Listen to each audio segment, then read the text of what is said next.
중요하다고 생각해요. 목사, 장로님들, 항존직들 아주 중요한 역할을 하는데 제가 당장 생각해봐도 목사가 하는 일들 중에 어떤 일들은 하나님이 하라고 하신 일이 아닐 수도 있겠다. 제일 많은 것 중에 한 가지는 목사가 일주일에 10편 이상씩 설교를 하기를 하나님께서 원하실까? 원하실까요? 안 원하실까요? 원하지 않으실 것 같은데. 그리고 또 교회를 운영하다 보면 교회에 관계된 이런저런 일들을 합니다. 그것이 의미 없는 건 아니지만 예수님이 우리에게 명령하신 것, 가장 중요한 것은 영혼을 돌보는 것, 그리고 교회를 섬기는 것, 하나님의 나라를 섬기는 일이라고 한다면은 일이야 뭐 다른 직책이 더 많이 할 수도 있지만 그 본질에 가장 집중된 사람이 구역 리더다. 그래서 어떤 의미에서 여러분들이 그것이 약간 뭐 사소해 보이고 그냥 많은 것 중에 한 가지라고 생각하지만 저는 이 구역 리더만큼 중요한 자리가 별로 없다. 그리고 모든 부서들은 모여가지고 계속 회의를 하지만 구역 리더들은 매주 모여서 성경 공부를 합니다. 저는 청년들하고도 있으면서도 그래서 생각했었는데 리더들은 매주 모여서 성경을 공부하고 양육을 받고 기도하는 시간이 필요한데 예를 들어서 그게 나쁘다는 게 아니죠. 다른 거는 주로 이제 회의를 하거나 일을 진행하거나 그러기 때문에 어떤 의미에서는 필요하지만 핵심은 아닌 일들이 더 많아질 수도 있는데 어떻게 보면 구역장이 해야 될 일은 거의 대부분이 핵심이에요. 내가 잘 나오지도 않는 사람한테 문자 보내야 돼? 여러분 그게 핵심이에요. 반응이 안 좋은 사람한테 문자 보내야 돼요? 말아야 돼요? 알아요. 여러분들도 얼마나 힘드시겠어요. 저도 힘든데. 예? 그때도 그 문자 한 통이 별것 아닌 것 같은데 나중에 보면 그것 때문에 교회로 돌아와요. 제가 교생 실습을 갔었는데 교생 실습에서 달리기를 하다가 상처를 받은 애가 엄청 울었어요. 운동장에 퍼져 앉아가지고. 그래서 제가 총각 선생님이 그때 가까이 갈 수도 없고 옆에서 막 계속 서 있어서 뭐 울지 마라 이러서 갔는데 그 친구가 그 교생이 끝날 때까지 저 얼굴 한 번 안 쳐다보더라고요. 그래서 내가 아무것도 한 것도 없는데 상처받았나? 근데 제가 떠날 때 제일 좋은 선물을 줬어요.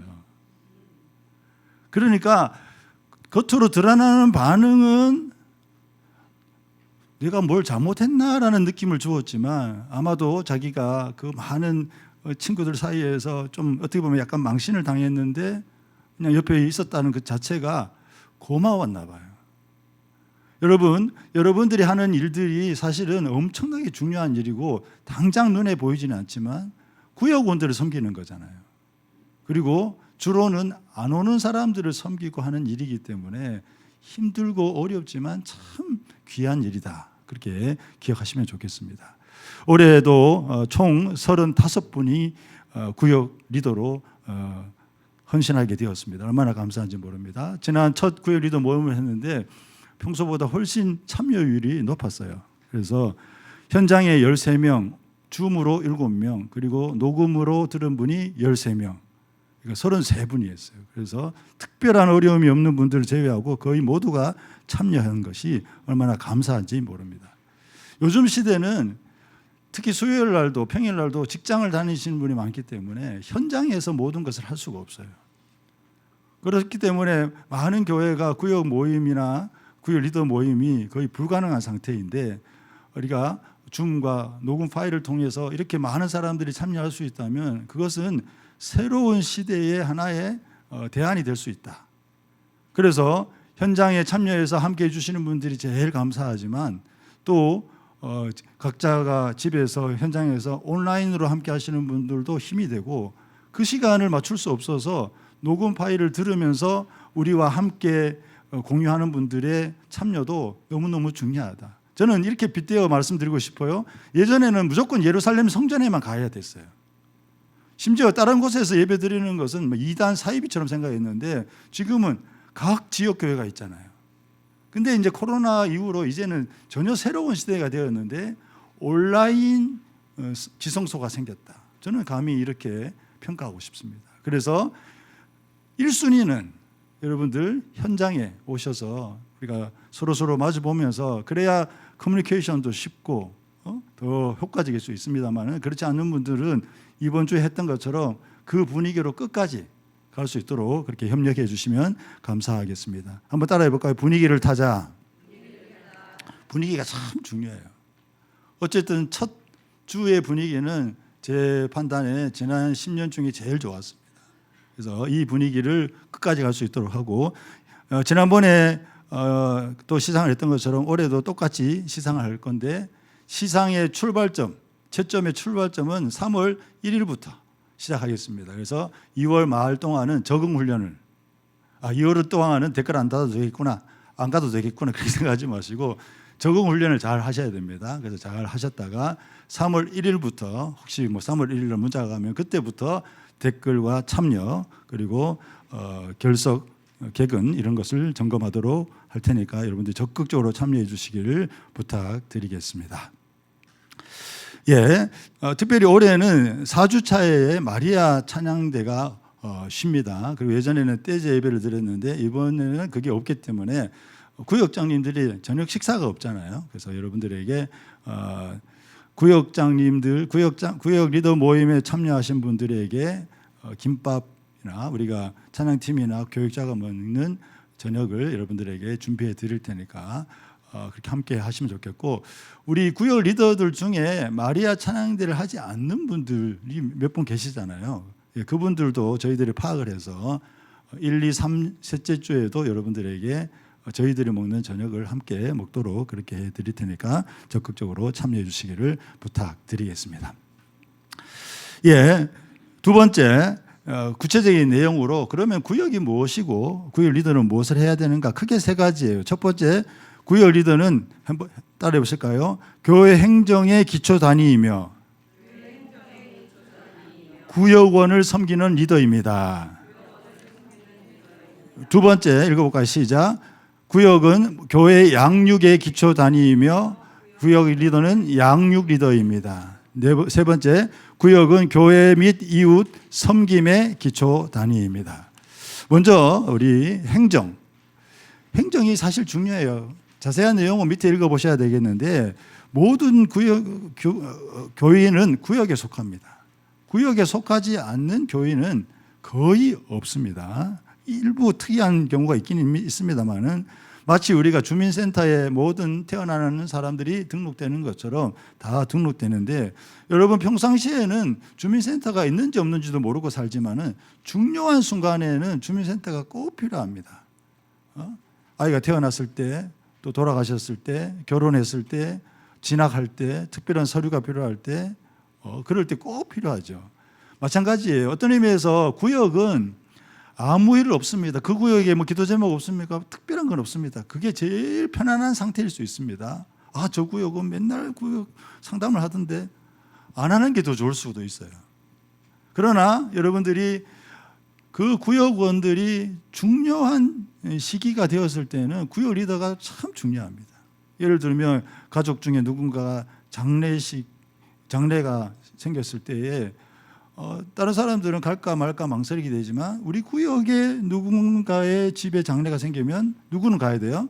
구역 리더는 꼭 가야 되고, 예를 들어서 위로 예배, 입관 예배 등의 시간에 안 맞아서 못 가면 따로라도 가서 챙기고, 결혼이나 중요하고 행복한 일이 있을 때는 함께 기뻐해주고, 이런 것들이 꼭 필요하다는 사실 중요하고, 교회에 와서 구역에 적응하기 시작하면 교회를 잘 떠나지 않습니다. 그래서 여러분들이 구역 리더들은 구역원들을 그렇게 가까이 다가가는 역할을 해야 되고, 구역 편성의 기준은 어떻게 됩니까? 지역, 관계, 나이는 예전에 없었는데 요즘 워낙 세대가 폭이 커졌기 때문에 우리 교회가 몇 년 전부터 나이별로 20 후반대 구역을 편성하고, 올해는 23구역에서 28구역까지 30대에서 50대까지 플러스 마이너스해서 우리가 구역을 편성하고 또 그분들의 필요를 채우려고 노력을 하고 있다는 사실 우리 참고하시면 되겠습니다. 세 번째, 구역 신방에는 정기 신방과 비정기 신방이 있는데, 특별히 올해는 대신방을 하게 됩니다. 잘 기억해 놓으시기 바랍니다. 이 대신방은 가가호호 방문 신방을 원칙으로 합니다. 그 외의 내용은 일단 대신방이 끝나고 난 다음에 문의해 주시면 좋을 것 같아요. 그죠? 그래서 가가호호 신방하는 것이 그렇게 그냥 편리한 일은 아닐 수 있겠지만 그래도 여러분 일단은 올해는 대신방을 하기로 했으니까 대신방 할 수 있도록 최선의 노력을 다해 주시고 특별한 경우 예외가 있는 분들은 일단 대신방이 언제 끝날지 모르지만 어쨌든 끝날 때쯤에 얘기하시면은 그 불가피하게 못하신 분들에 대한 대안은 이 올해 전반기 후반이나 그게 혹시 늦어지면 후반기에 마련해서 진행하도록 할 테니까 어쨌든 대신방, 방문신방을 원칙으로 한다는 거 기억하시기 바랍니다. 3월 둘째 주 목요일부터 시작합니다. 첫 번째 대신방 날짜는 3월 13일이 되는 거죠. 그래서 지난번에 말씀드린 것처럼 신방을 권장하는 요일은 화요일과 목요일입니다.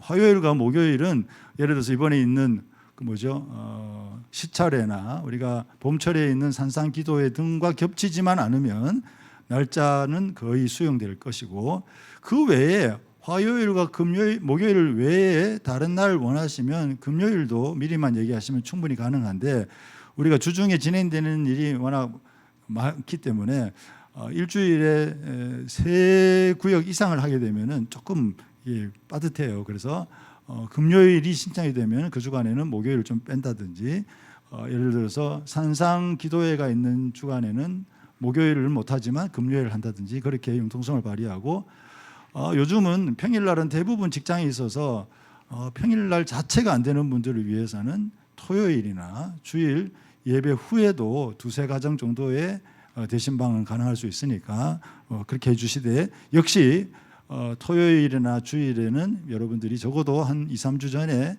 미리 신청을 하셔서 좀 준비될 수 있도록 그렇게 해주시면 감사하겠습니다. 대신방의 몇 가지 원칙은 각 가정별로 가서 우리가 하는데 부탁드리고 싶은 것은 대신방 기간에는 여러분들이 일단 원칙은 아무것도 준비 안 하셔도 돼요. 물 한 모금도 안 주셔도 됩니다. 근데 어디 가니까 진짜 물 한 모금 안 주시고 이렇게 딱 순종하시는 분은 계시던데 전혀 섭섭하지 않습니다. 전혀 섭섭하지 않고 이런저런 이유로 꼭 식사를 하려고 한다면은 대신방이 아닐 때는 조금 더 여유 있게 맛있게 먹어도 우리가 얼마든지 먹는 기쁨을 누릴 수 있겠지만 대신방은 여러분 만약에 식사를 꼭 해야 된다면 간소하게 하시면 좋습니다. 왜 그런가 하니 제가 옛날에 대학 다닐 때 리포트를 쓰는데 그냥 10장 정도 손으로 쓰기 시작했는데 한 중간쯤 가다가 어떤 여학생이 그때 막 나온 컴퓨터로 30장을 써가지고 내니까 그 다음부터 애들이 전부 다 30장 쓰기 시작했어요. 저는 꿋꿋하게 한 8장 써서 냈다는 거 아닙니까? 그래서 여러분 이게 여러분들 혼자만 그냥 대신방이 아니고 우리 집에 정말 좋은 일이 있어서 이번에는 칼국수를 꽃배기로 대접하겠다. 그거 감사한 일일 수 있지만 이 대신방이 진행되고 있는데 이 소문이 퍼지잖아요. 저 구역에서 칼국수 꽃배기 대접했는데 목사가 2그릇 먹고 갔다. 그러면 그 다음부터 또 어떻게 돼요? 꽃배기를 한다고요. 그러니까 이거는 다른 구역에 영향을 끼칠 수 있으니까 여러분 이 대신방 때는 아무것도 준비하지 마시고 헌금도 주일에 교회에 하십시오. 목사에게 헌금하지 마시길 바랍니다. 교회에 하셔도 되고 그 대신방 감사헌금이라고 꼭 안 쓰셔도 돼요.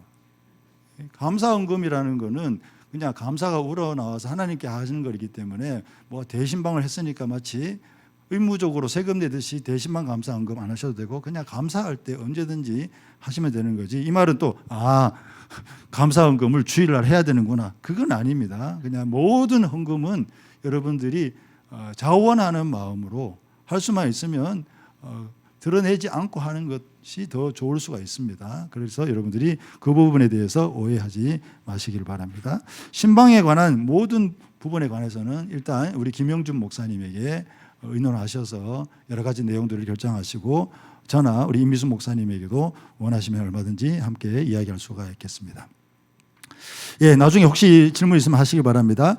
그리고 구역원들의 상황을 정기적으로 알려주시면 감사하겠습니다. 예전에 주 1회 매주 보고를 하니까 오히려 부담만 되고 별 내용이 없는 경우가 있더라고요.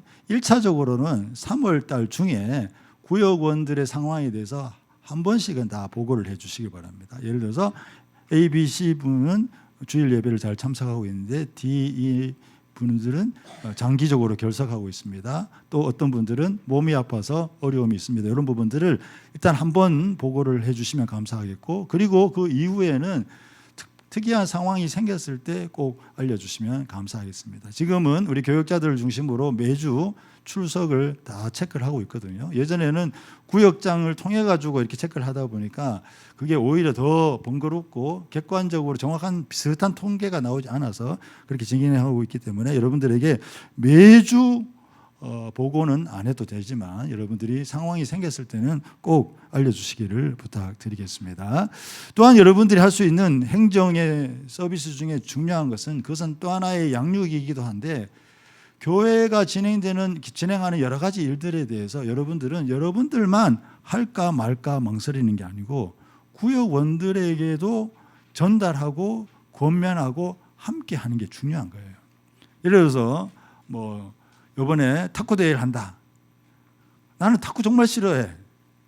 그러면은 여러분 구역 리더는 탁구 대회를 가야 될까요, 말아야 될까요?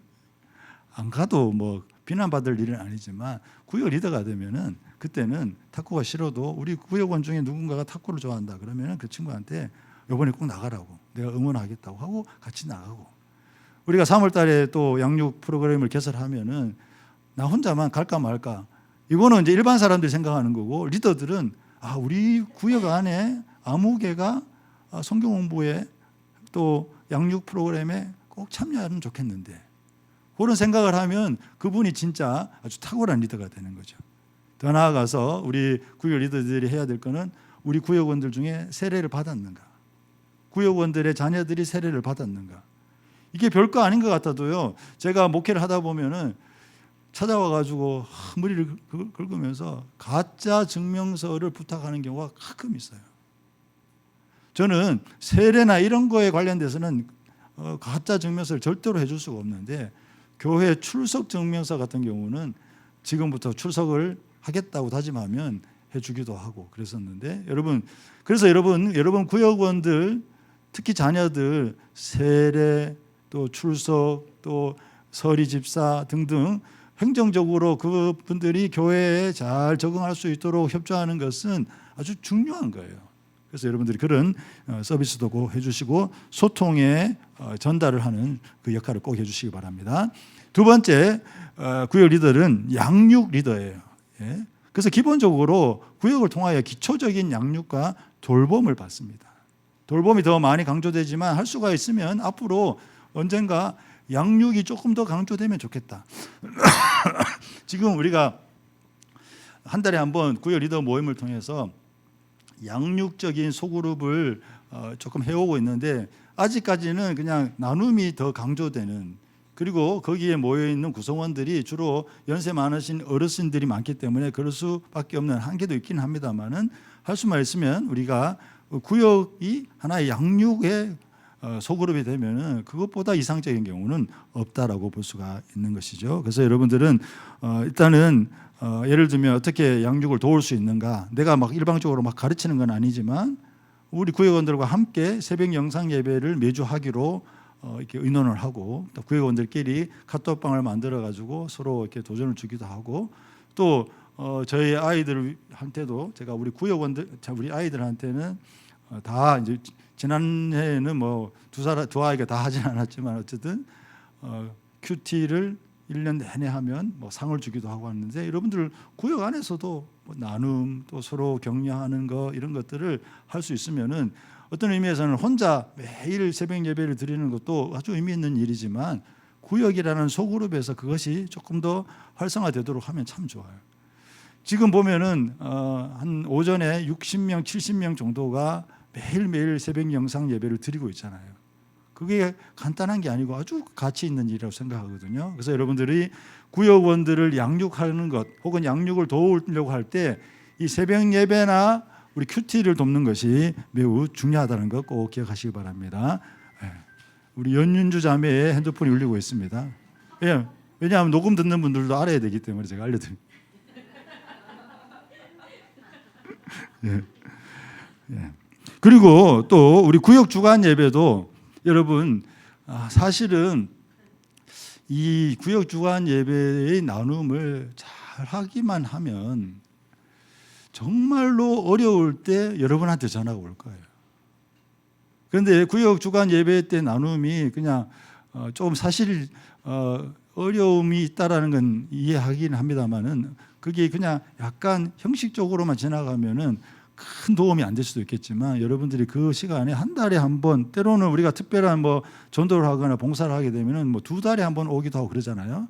그때 만났을 때 진짜 우리 임 목사님 뭐 도움을 주시지 않겠나 싶습니다만은 진짜 관심을 가지고 그 모임이 의미 있게 만들면은 사실은 그 한 달에 한 번 그 모임에 80에서 100명 가까이가 그 자리를 참여하고 있다는 것은 정말 가치 있는 일이거든요. 그래서 여러분들 구역 주간 예배도 잘 준비하시고 올해부터는 혼자 하는 것을 부담스러워하는 분들이 많이 있는 것 같아서 교구별로 모이기도 하고 우리 전성훈 장로님도 뒤에 계시지만 여러분들이 교구 장로님에게 이번 달은 좀 인도해달라고 하면 될까요? 안 될까요? 그렇죠. 예, 그렇죠. 반대하는 분 손 들어보세요. 없잖아요. 여기 다 만장일치로 되니까. 그래서 하면 되고 우리 젊은 구역에는 우리 구역장, 구역 리더들을 2분, 3분씩 해놨잖아요. 그래서 구역 리더, 구역장이 혼자만 안 해도 되고 우리 부구역장인데 부구역장 하니까 한 걸음 뒤로 가도 된다고 생각하기 쉬워서 우리 부구역장이라는 말은 행정적으로만 쓰고 똑같은 구역 리더라고 생각하고 같이 이번 달에는 내가 하고 다음 달에는 당신이 하고 이렇게 하셔도 되고 또 예를 들어서 어른 구역장 1구역하고 젊은 구역장 1구역하고 합쳐서 해도 되고 자유롭게 하시면 되겠습니다. 그래서 일단 이번 2월 말은 교구별로 한번 모이면 좋겠다. 그래서 그렇게 해서 1, 2, 3 이렇게 구역이 합쳐진 1교구, 2교구 이렇게 모여가지고 장로님들도 함께하고 그러면 좋을 것 같습니다. 그래서 구역 주간 예배 그리고 앞서 말씀드린 것처럼 교회에 사는 양육 프로그램에 적극 참여할 수 있도록 도움이 좋습니다. 네 번째, 이웃 섬김, 하나님의 나라를 위해서 할 수 있는 좋은 것도 구역입니다. 그래서 여러분들이 구역 섬김하면 맨 먼저 떠오르는 것이 식당 봉사잖아요. 그건 꼭 필요한 것이고 참 감사한 일이기도 한데 그 외에 예를 들어서 우리가 지역의 어려운 분들 돕는 일을 우리가 이렇게 저렇게 이렇게 섞어서 하기는 하는데 원하시면 A 독거 어르신에게는 1구역이 가겠습니다. 그러면 더 좋을 수가 있어요. 구역별로 가게 되면 그것이 여러 가지 의미에서 효과적으로 이루어질 수 있기 때문에 원하시는 구역이 있으시면 우리 구역에는 우선적으로 우리 어려운 가정을 돕는 팀을 묶어 드리면 좋을 것 같아요. 그래서 구역 혹은 가정별로 할 수 있으니까 그렇게 활용해 주시면 감사하고 이게 뭐 간단한 문제는 아니지만 여러분들이 소원함이 있으시면은 우리는 우리 교회에서 후원하는 8개 선교지 중에 예를 들어서 뭐 헝가리의 김선태 선교사님을 우리 후원하면서 기도하자. 왜냐하면 우리가 중보 기도할 때에도 8분 하나하나 다 기도하기에는 시간이 너무 부족하잖아요. 그때 우리 구역은 A 선교사님 그리고 목표를 어떻게 해요? 5년 내에 헝가리에 우리 구역이 방문하자. 그렇게 뭐 그런 예를 들어서 재미있는 목표도 한번 세워보시고 선교가 어려우면은 우리 교회 내에서 돕는 그 미자립 교회들도 있잖아요. 그 지방에 우리가 여러 기관과 단체들이 있는데 그 중에 하나를 특별히 구역이 우리가 이 구역을 이 교회를 좀 섬기면 좋겠다. 그 섬기는데 그 교회에 뭐 큰 돈을 주지 않아도 괜찮아요. 예를 들어서 우리 교구에서 매월 한 2만 원씩 예를 들어서 A 지역에 있는 미자립 교회를 위해서 헌금을 하고 그리고 기도하겠다. 그것도 얼마든지 가능해요. 사실은 그런 일들을 하게 되면 그분들에게도 당연히 도움이 되지만 우리에게 영적 유익이 훨씬 큽니다. 선교사님들을 위해서 기도하고 그분들의 기도 제목을 조금 더 우리가 관심을 가지고 읽어보면은 우리가 지금 현재의 영적인 흐름을 많이 따라갈 수가 있어요.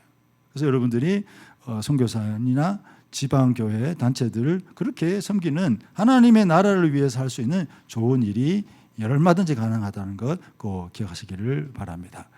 구역은 교회의 가장 중요한 뼈대이고 그 중심에 구역 리더가 존재한다. 그렇게 생각이 됩니다. 교회에서 해야 되는 많은 일들은 목회자가 다 할 수가 없어요. 서로 사랑하라. 목회자는 소수의 몇 사람을 사랑할 수밖에 없죠. 물론 포괄적으로는 사랑하겠지만 이번 한 주간에 만날 수 있는 사람은 제한되어 있는데 여러분 구역원들이 한 사람 한 사람 여러분들이 맡겨진 영혼들을 잘 섬기면 그것이야말로 교회를 건강하게 하는 가장 중요한 소그룹이요 기초 단위가 되는 것입니다. 앞서 말씀드린 것처럼 구역 리더가 된다는 것은 제가 뭐 여러분들 꼬시려고 하는 게 아니고 다른 어디에 모임에 가도 거기에 있는 사람들에게 여러분이 제자와 제일 비슷합니다라는 말을 한 적이 없어요. 성경 공부 리더라면 그 말을 할 수 있겠지만 그 외에는 구역 리더가 제일 비슷하다.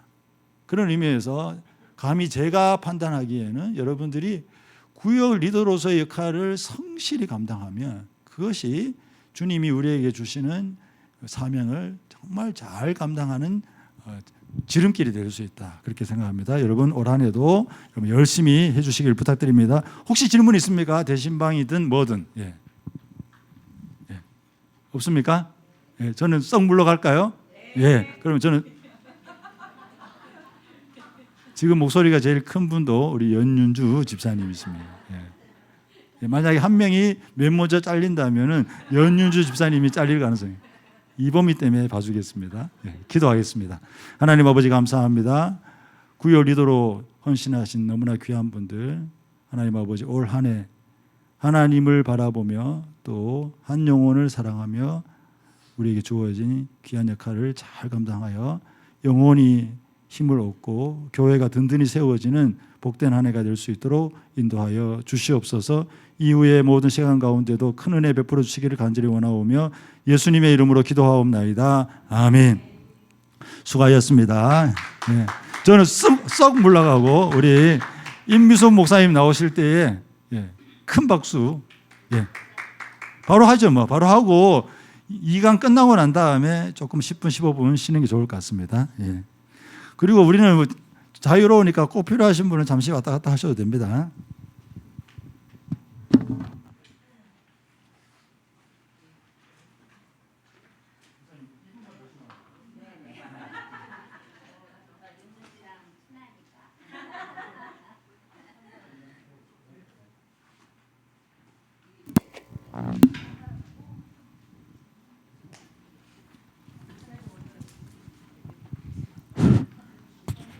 할까요?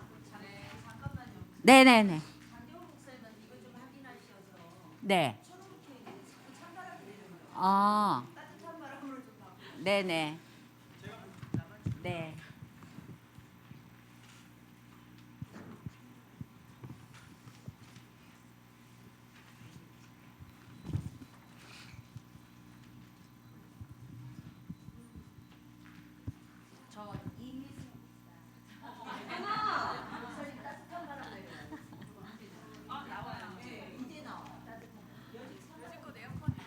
어머, 거기 추웠어요. 네. 나도 추워서 코트 입고 있었어요. 자, 목사님, 저 임미숙이고요. 이미숙 되게 유명한 배우 아니에요? 탤런트? 맞죠? 네. 이미숙 있잖아요. 유명한. 네, 전 임미숙입니다. 임미숙이고요. 네, 감사합니다. 자, 목사님 첫 PPT 하나만 띄워주세요.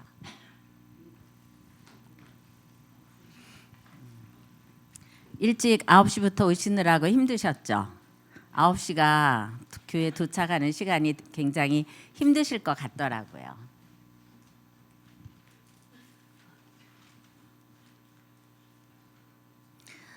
제 첫 PPT는 구역의 멋진 리더들에게 찬사를이라는 거를 올렸어요. 이제 올라올 텐데요. 첫 PPT 하나만. 왜요? 여기서는 이거 해도 안 돼요? 저 올라가면은 꼭 설교하는 것 같아가지고 내려와서 목사님 제가 여기서 하면 안 되나요? 안 돼요? 돼요? 네. PPT 첫 PPT 좀 열어주세요.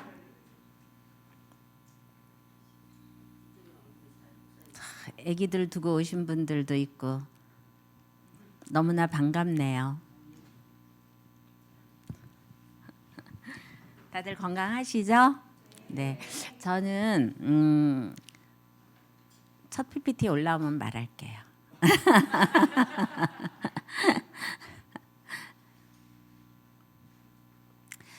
저는 제가 교회 일을 하면서 그 교사랑 구역장을 가장 힘든 봉사라고 생각해요. 그리고 하나 더는 봉사부, 주방에서 일하시는 분들. 제가 주방 일을 힘들어해서 그런 것도 있지만은 그 뭐 식구 먹이는 건 괜찮잖아요. 그렇지만 교회의 대식구들을 먹이는 일을 한다는 거는 전 굉장히 힘든 일이라고 생각해서 제가 봉사부도 굉장히 마음을 쓰고요. 그다음에 제가 저기에 구역의 멋진 리더들에게 찬사리라는 첫 화면을 띄운 이유는 바로 거기에 있어요. 제가 오랫동안 또 교육부를 하면서 교사들을 보면은요, 교사들도 엄청 힘들어요. 일부 예배 와야 되잖아요. 그리고 아이들에게 연락해야죠. 부모님들에게 해야 되지요. 이 일을 하는 게 교사들은 그 부모님들도 교회 안 다니는 부모님들은 굉장히 냉담하거든요. 자꾸 전화하면 싫어해요. 그러니까 교사들이 지속적으로 연락하기가 굉장히 어려워요. 그래서 저는 이제 교육자 이렇게 교육 파트를 할 때는 선생님들도 연락을 하세요. 그리고 저도 항상 연락을 했어요. 아이들 부모님들께. 왜냐하면 선생님들은 냉담 몇 번 당하면은 그 다음에는 이게 손이 안 떨어져요. 그러니까는 전화 돌릴 손이 안 떨어진다는 거예요. 그래서 교사들이 굉장히 수고한다라는, 사실 과거에 유치부랑 교사를 할 때는요, 토요일 전도도 나갔어요. 그리고 여기 동네 다 다니면서 아이들 데리고도 왔죠. 진짜 힘든 일이기 때문에 저는 교사들을 굉장히 존경하고 수고한다고 생각하고요. 그다음에 구역장님들도 정말 굉장히, 제가 전임 사역을 한 10년 이상 하면서 주로 이제 신방이었죠. 그럴 때에 구역장님들이 구역 예배나 신방 그 스케줄을 짜서 알려주시는데 보통 힘든 일이 아니거든요. 그리고 구역장님들이 구역 예배 드릴 곳이 없을 때 전부 예배 드리지 않는다고 할 때 그 마음이 어떻겠어요, 그죠? 근데 코로나 지나고 지금 인제 구역 예배도 부활을 시키신다고 하시니까 아마 그런 문제 앞에 부딪히실 것 같아요.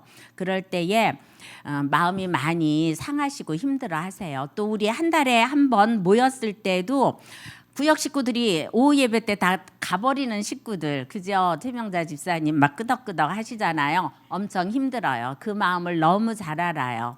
그래서 우리 구역장님들이 얼마나 수고하셔야 되고 수고하셨는지를 그 마음을 너무나 잘 압니다. 그래서 제가 제일 첫 번 화면에 우리 구역장, 구역 리더들에게 찬사를 보내는 화면을 띄웠고요. 다음 거 하나만 보내주세요. 네네. 신방을 제가 찾아보니까 그 심자가 어렵네요. 신방에서 찾을 심 들를 방이에요.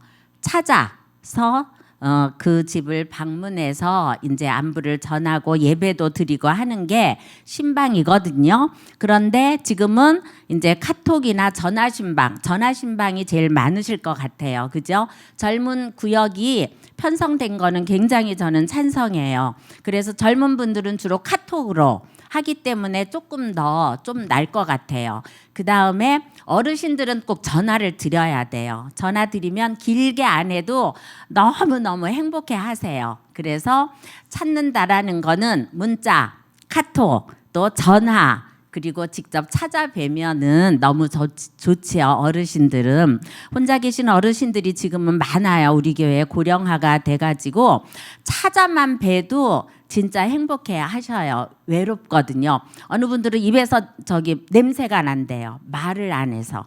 그래서 말벗 도움도 있더라고요. 구 주민센터에서 하는 그런 것들이 있는 것처럼 또 제가 예전에 설교에서 한 2번 정도 언급했는데 그 외로움 장관이 영국이랑 또 독일에도 외로움 장관이 있다고 그러잖아요. 그것만큼 외로움의 문제는 굉장히 우리에게 심각하게 와 있다라는 것을 이제 알 수가 있습니다. 다음 거 한번 해주세요. 누구나 사랑받기를 원한다는 너무 잘 알고 있죠. 제가 오늘 함께 나눌 이야기는 정말은 다 알고 계신 것들을 한 번 더 확인하는 거예요. 그러니까는 그냥 편안하게 잡수세요. 커피도 드시고 과자도 드시고 편안하게 들으면서 다시 한번 마음에 새기는 말이 되기를 바랍니다. 요한일서 4장 8절 다음 PPT인데요. 하나님은 사랑이십니다. 사랑하지 않는 사람은 하나님을 알 수 없습니다. 제가 위아래 말을 이렇게 바꿔 썼어요. 원래 성경 본문에는 하나님은 우리가 서로 사랑하자. 하나님은 사랑입니다. 근데 제가 바꿨어요. 하나님은 사랑이기 때문에 우리는 늘 사랑에 목마른가 봐요. 가장 행복한 사람이 어떤 사람일 것 같아요? 강민영 권사님, 내가 좋아하는 질문은 그냥 던지는 거예요. 가장 행복한 사람은 어떤 사람일 것 같아요? 저는 이렇게 생각해요. 하나님께 사랑받고 사람들에게 사랑받는 사람, 가장 행복한 사람일 것 같아요. 근데 하나님은요, 부모님처럼 무한대로 우리에게 사랑을 퍼부어 주시잖아요. 그죠?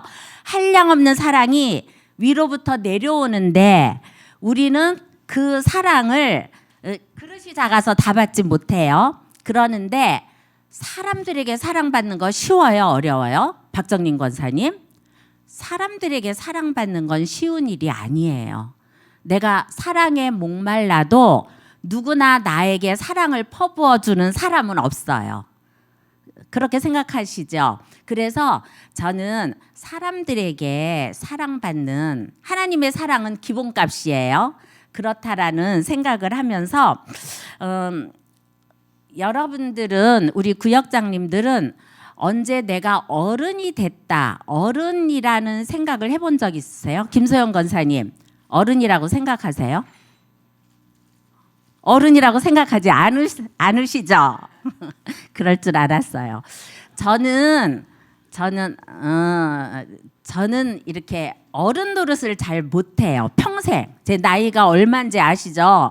그런데도 평생 자녀를 키우면서도 어른 같은 엄마 노릇을 해본 적이 없어요. 이게 타고난 그런 것 같아요. 그런데 그럼에도 불구하고 제가 어른이라고 느낀 첫 그 시점이 잊혀지지가 않아요. 그게 언제냐 하면은요, 결혼하고 나서예요. 제가 결혼을 했는데 결혼 전에는 누구에게나 제가 사랑을 받는다라는 거를 느꼈거든요. 근데 결혼을 딱 하고 나서 제가 느낀 거예요. 아, 내가 누구에게나 사랑을 받는 게 아니라 이제는 나에게서 사랑이 나가야지만 하는구나를 느낀 적이 있어요. 왜냐하면 누구나 나에게 오던 사랑이 뭔가가 이렇게 단절은 아닌데 무조건 오지가 않는다라는 걸, 엄마에게서도 내 몫이 있다라는 거를 깨달은 거예요. 어느 순간에. 그래서 그때부터 결혼을 하면서 동시에 아주 많은 사람이 내 가족으로 이렇게 이게 생겼잖아요.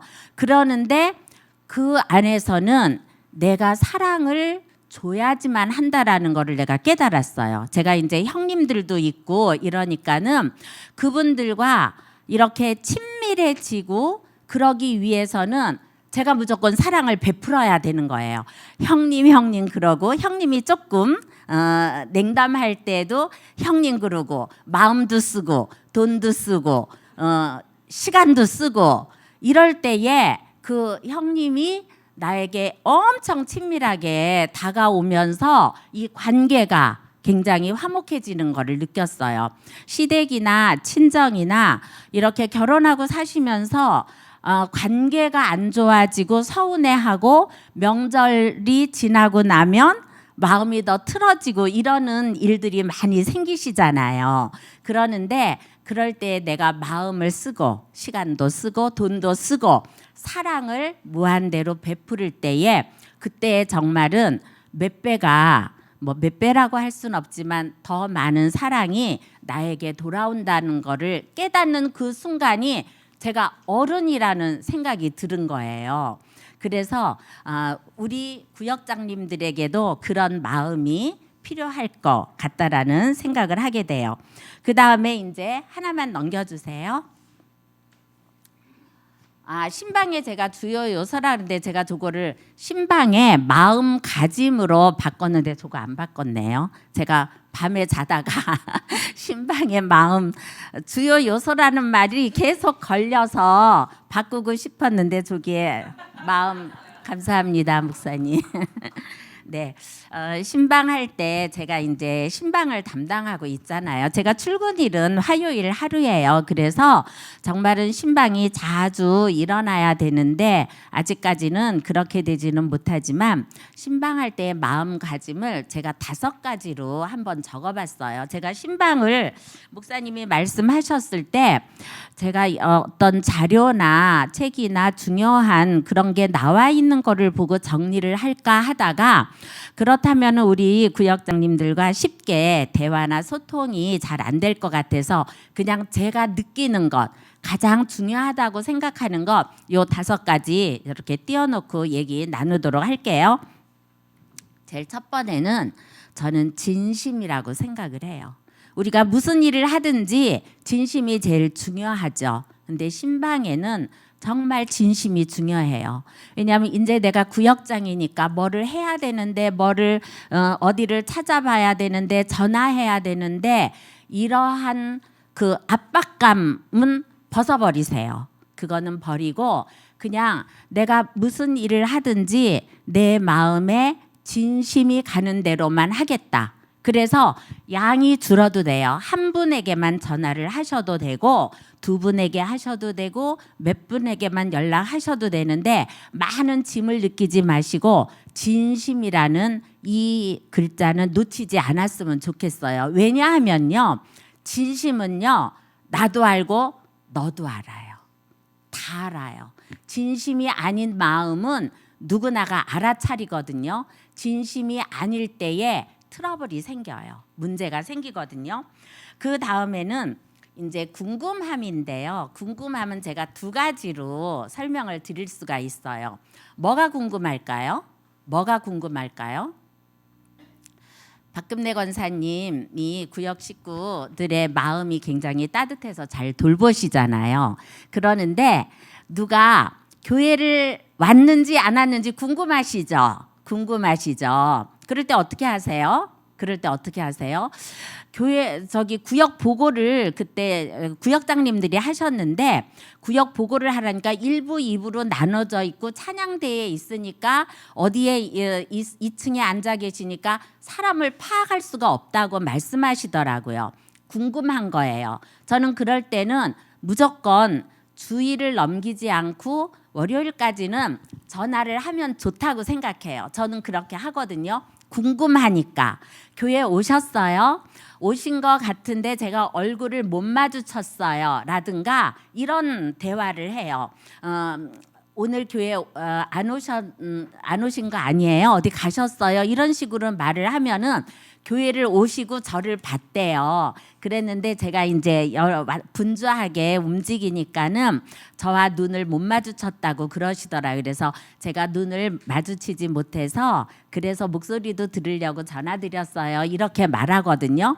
그래서 그 전화하는 게 좀 어려우시긴 할 것 같아요. 저는 이미 사역자니까 저는 책임과 의무를 가지고 전화를 하는 게 익숙해요. 오랫동안 또 교회 사역을 했기 때문에 저도 어디 나가면 집에다가도 전화 하나도 안 하거든요. 그러는데 이 일이 저의 일이니까 교회의 어르신들 안 오신 분들 얼굴을 못 마주친 사람들한테는 무조건 전화해요. 얼굴을 마주치지 못했는데 오셨냐고 이렇게 물어보거든요. 그래서 그런 궁금함, 또 병원에 입원하셨거나 또는 언제 뭐를 하겠다라는 소리를 들으면은 그거를 그 일정표에다가 이렇게 메모를 하셨다가 전화를 해서 궁금해서 어떻게 되셨는지, 그런 전화들은 싫어하시는 분이 없어요. 그러는데 이제 아까 목사님이 말씀하신 것처럼 장기 결석자들이나 또는 교회를 이미 마음이 떠나신 분들이라는 굉장히 힘들어 하시죠. 냉담하고 아주 까칠하고 상처받게 말하시죠. 그리고 젊은 분들은 특히 그럴 것 같아요. 교회 오기 싫어서 안 왔는데 이거 자꾸 전화하니까 부담 너무 되잖아요. 그럴 때는 그냥 궁금해서 전화했어요. 그리고 끊으시고요. 한 달에 한 번 정도 카톡으로 잘 지내세요? 궁금해서 그냥 카톡 한번 인사드려요. 이런 식으로 이런 지혜라기보다 뭐 그런 것게 하시면 좋을 것 같아요. 그래서 교회와 그분과의 끈을 이렇게 끊지 않게. 왜냐하면 교회가 그래서 언젠가는 그분들이 마음이 움직이시는 때가 오더라고요. 그러니까는 상처받지 마세요. 왜냐하면은 내 개인이 상처받을 일은 아니잖아요. 그죠? 그러니까 이건 내가 상처받을 일 아니다. 그분이 마음이 조금 딱딱해져 있나 보다. 이렇게 생각하시면 돼요. 그쪽을 이해하는 거죠. 따뜻한 마음으로. 그렇게 해서 이제 카톡이나 문자로 하시면 될 것 같고요. 그 다음에 궁금함에 두 가지가 있어요. 하나는 제가 지금 말씀드렸죠. 또 하나는요. 구역장님들이 간혹 궁금해해요. 비밀을. 그분이 그거에 대는데 그건 무슨 일이지? 말하기 싫어하는 분들 많잖아요. 그런데 그분은 말하기 싫은데 그게 궁금한 거예요. 과거에는 진짜 그런 분들이 많았어요. 그래서 뭐라 그러시냐면은 말을 해줘야지 기도해주지 이러신단 말이에요. 이 굉장한 실수예요. 절대 궁금해하지 마세요. 요새 분들은 너무 바쁘시고 그래서 그렇게 궁금해하지 않으실 것 같아요. 제 생각에 전부 다 구역장님들도 일을 많이 하시더라고요. 그러니까는 그렇게 궁금해하지 않으실 것 같은데 성격적으로 궁금해하시는 분들이 있어요. 근데 그런 비밀은 절대 알려고 하면 안 돼요. 왜냐하면은 나중에 구역장님들이 뒤집어 써요. 그런 억울한 일 당하면 안 되잖아요. 그죠? 실컷 막 반찬해주고 봉사해주고 전화해주고 했는데 그 구역장님이 소문냈더라 이런 말이 들리는 오해를 사는 경우가 있긴 있어요. 근데 그럴 때도 상처받으실 필요는 없고요. 그냥 그런 일일 때는 비밀에 관한 이야기는 하지 마세요. 그러세요. 상담, 제가 이제 목회 상담을 공부했는데요. 전문적인 상담과 목회 상담의 차이가 커요. 목회 상담은 그렇게 깊숙이 들어가면 안 돼요. 근데 상담은 깊숙이 들어가야지 치유가 일어나는 거잖아요. 그런데 목회 상담은 그렇게 깊숙이 들어가서 치유를 해주고 그 사람을 잘 회복시켜 주겠다라는 열정을 가지시면 안 돼요. 오히려 나중에 나쁜 결과를 낳을 수가 있거든요. 그러니까 비밀은 하나님께 기도하세요. 저는 그냥 그 어려우신 그거를 위해서 우리 송은지 권사님 위해서 그냥 기도할게요. 이 정도로 하시는 게 좋아요. 그리고 기도를 부탁하시고 싶으시면은 담임 목사님께 적어서 드리시면 돼요. 이 정도까진 괜찮아요. 그런데 꼭 그렇게 안 하셔도 우리가 기도해 드릴 수 있잖아요. 그렇게 해서 그렇게 이야기를 하시는 게 좋기 때문에 궁금함에 두 가지, 한 가지는 위험한 궁금함이다. 이렇게 아시면 될 것 같아요. 그 다음에는요.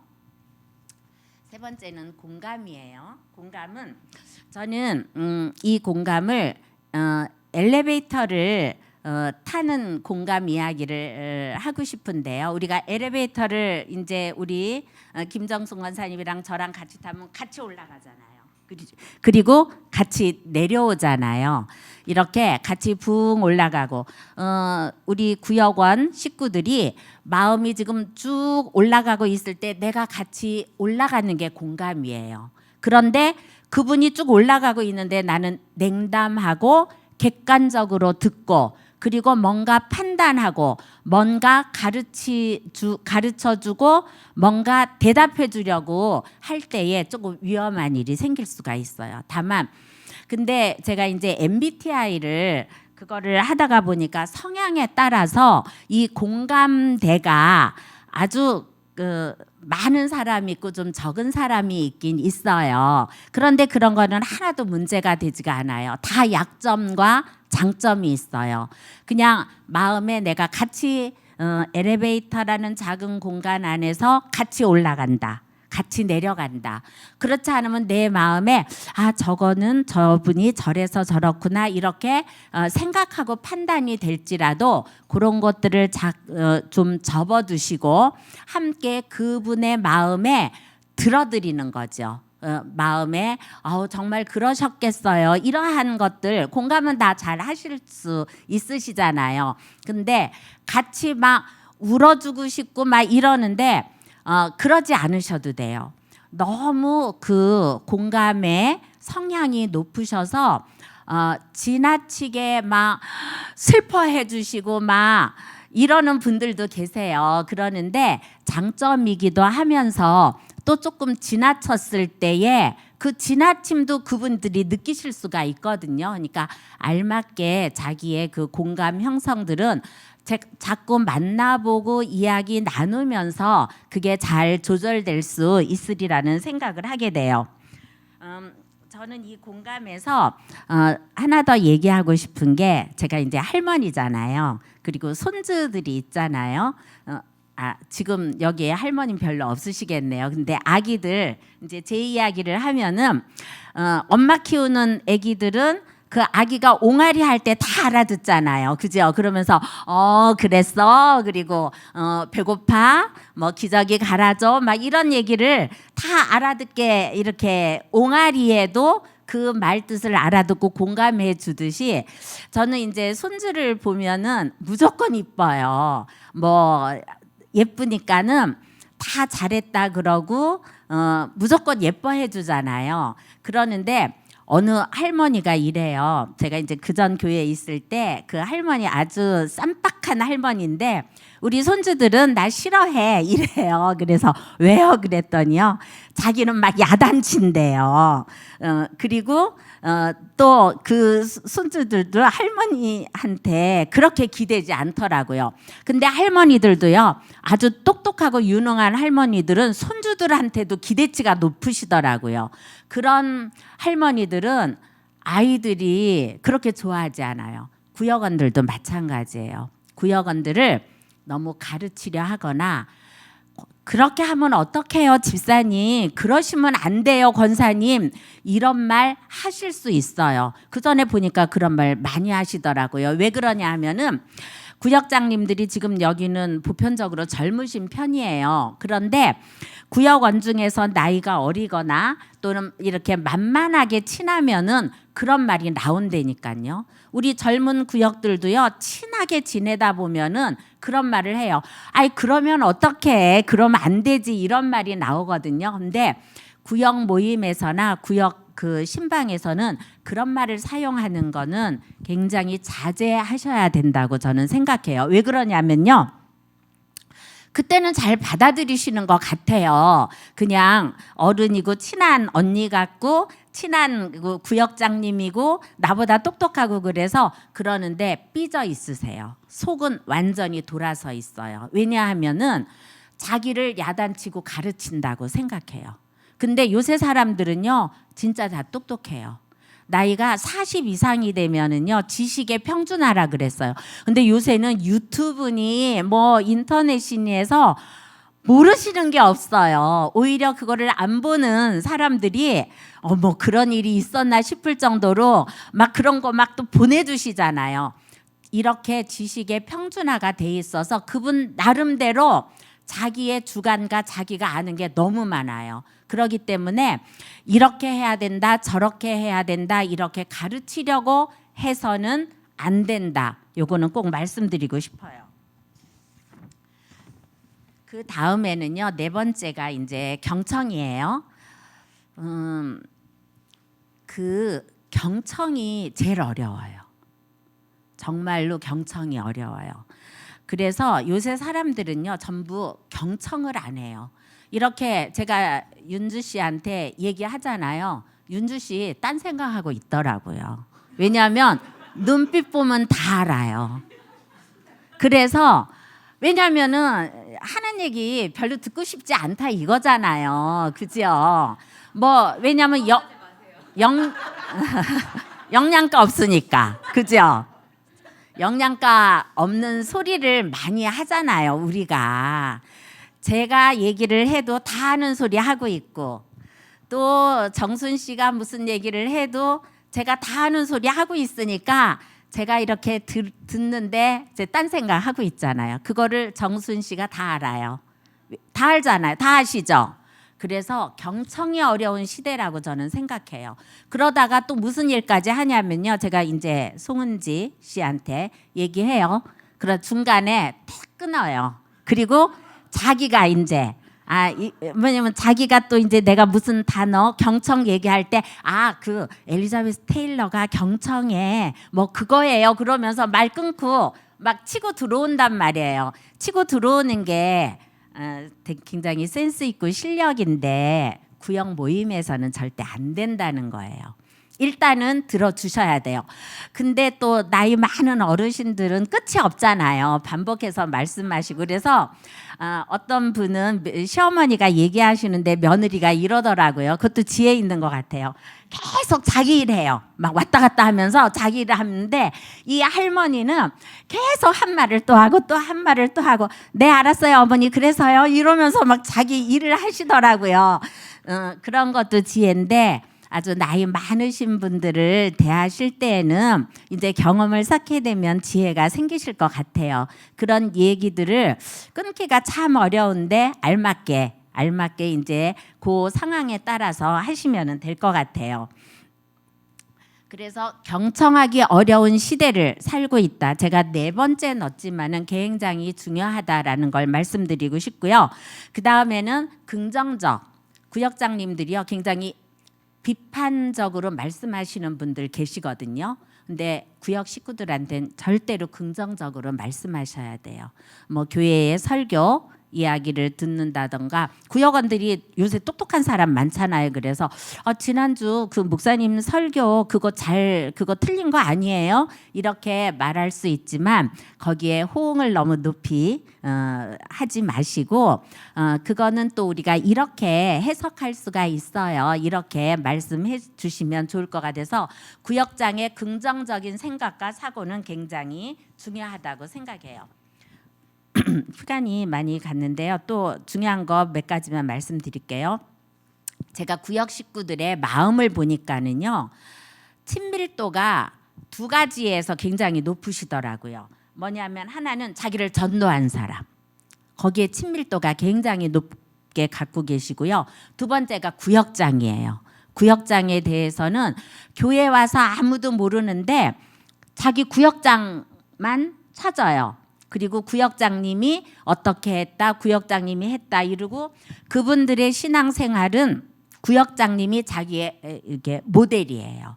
그래서 구역장님들이 그런 거 안 해도 돼, 뭐 이거는 이렇게 해야 돼 그러면은 굉장히 그 역량을 받고 계시거든요. 그래서 우리 구역장님들은 건강한 구역장의 상을 가지고 그리고 구역원들을 대하여야 되는 게 좋겠다 이런 생각을 해요. 그 다음에 이제 제가 중요하게 얘기하고 싶은 게요. 누구나 외롭다는 제가 말씀드렸죠 아까. 외롭기 때문에 구역에 했을 때는 그 전에는 구역 모임이 예배 중심이었어요. 근데 저는 예배 중심보다는 교제 중심으로 하는 게 좋겠다. 그 다음에 이야기를 진심으로 들어주고 공감해주고 하는데 수다하는 시간을 갖고 그 어려운 사정들은 이제 신방을 이렇게 해보면요. 말을 안 했지만 누구나 다 어려운 사정이 하나 이상씩 다 있으시더라고요. 어려운 사정이 다 있으신데 그 비밀 이야기 이제 중요한 거 하시고요. 마지막에는요. 그분이 좋아하시는 찬송 하시고 그 다음에 성경 구절은 이제 목사님이 자료 주신다니까 그거를 다 하실 필요는 없어요. 한 가지 정도 성경 구절을 읽고 이야기를 나누고 그 다음에 구역원들이 궁금해하는 거는 질문 메모해 오시고요. 그 다음에 중보기도의 중요성은 꼭 말씀드리고 싶어요. 제가 비밀은 절대로 들으시지 말라 그랬지만은 그 중보기도 있잖아요. 그래서 함께 기도 우리 해요. 그러면 굉장히 좋아하시거든요. 그래서 기도하실 때는 저는 이렇게 손을 좀 잡고 이렇게 스킨십이 좀 있는 게 좋다고 생각하거든요. 그 손을 잡고 그 기도의 제목을 가지고 기도 함께 하는 거는 굉장히 중요하다. 그래서 그 구역원들이 우리 구역 식구들이 나의 문제 내 거를 위해서 중보기도 해주고 있다라는 그 위안과 그 믿음을 가지실 수 있도록 이렇게 인도해 주시는 거는 굉장히 중요한 것 같아요. 그래서 그 중보기도 후에 나중에 그 기도에 응답받은 이야기 짧은 간증들 이런 것들은 함께 나누는 게 참 좋겠다라는 생각을 해요. 왜냐하면은 그 중보기도를 기도를 하고 이랬는데 구역장님들이 막 간증을 너무 깊은 간증을 하세요. 센 간증 있죠. 막 뭐 은혜 받은 그 센 간증들을 이렇게 막 하시면서 그게 신앙의 원 모델인 것처럼 이렇게 하시는 분들이 계세요. 그건 굉장히 위험한 거거든요. 그래서 너무나 자기의 간증이 있어도 센 간증은 좀 절제하자. 요거는 좀 말씀드리고 싶어요. 그다음에 마무리할게요. 가장 어려운 일 당했을 때 요거 한 가지만 할게요. 가장 어떤 집안에 큰 어려움 당한 말하자면은 제가 그전 교회에 있을 때 30살 먹은 아들이 결혼을 안 했는데 회사에서 회식을 하다 교통사고로 죽었어요. 안수 집사님 권사님 가정이었거든요. 그러는데 진짜 그때 신방을 가서 성경 구절을 뭘 찾을지 모르겠더라고요. 그리고 어떻게 위로를 해줘야 될지 모르겠는데 제가 목사니까 예배를 드려야 되겠는데 성경 구절을 가지고 어떻게 해야 될지 진짜 이 마음이 힘든데 진짜 어거지로 예배를 드렸다라는 그리고 잘 드리지 못했다라는 그 마음이 굉장히 오랫동안 남아 있어요. 그런데 그렇게 어려운 일을 당했을 때는요. 하나님의 뜻이라는 뭐 이거보다 조금 난이도가 낮은 어려움도 있을 거 아니에요. 그런데 하나님의 뜻이 어디에 다른 데 있을 거야. 이거 위로가 될까요? 안 될까요? 상처돼요. 전혀 위로 안 되고 상처되거든요. 이 얘기는 꼭 드리고 싶어요. 그럴 때에는 그냥 안아주시고 손잡아 주시고 그냥 함께 있어 주시고 근데 똑같은 어려움을 당한 그 사람의 위로가 제일 크더라고요. 그때는. 그런데 그렇지 않을 때는 절대로 하나님의 뜻이라는 말은 절대 하지 말라는 요 말은 마지막으로 좀 드리고 싶어요. 아픔을 겪은 그 사람들의 그럴 때의 위로 똑같은 아픔을 겪지 않았으면은 섣불난 위로는 오히려 상처가 된다. 그거를 기억하시고 시간이 지나야지 해결이 되겠죠. 그래서 또 다른 것들은 나중에 얘기 드릴게요. 시간이 너무 많이 지나갔네요. 네네, 기도할게요. 하나님, 우리 구역장님들 마음에 짐을 갖고 계실 텐데 하나님 그 마음의 짐을 덜어주시고 편안함을 주시고 온전히 자기 한도 내에서 진심을 다하여서 구역 식구들을 돌보는 그러한 귀한 구역장님들 될 수 있도록 도와주세요. 어렵고 힘들 때마다 함께 서로 이야기 나누면서 문제를 풀어가게 인도해 주세요.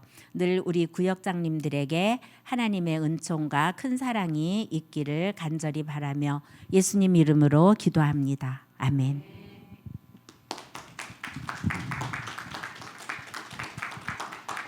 네. 지금 이제 저쪽 뒤쪽 시계로 27분인데 저희 15분 뒤에 42분에 저 시계로 42분, 제 시계로는 40분입니다. 지금 25분. 그래서 15분 휴식하고 마지막 강의 하도록 하겠습니다.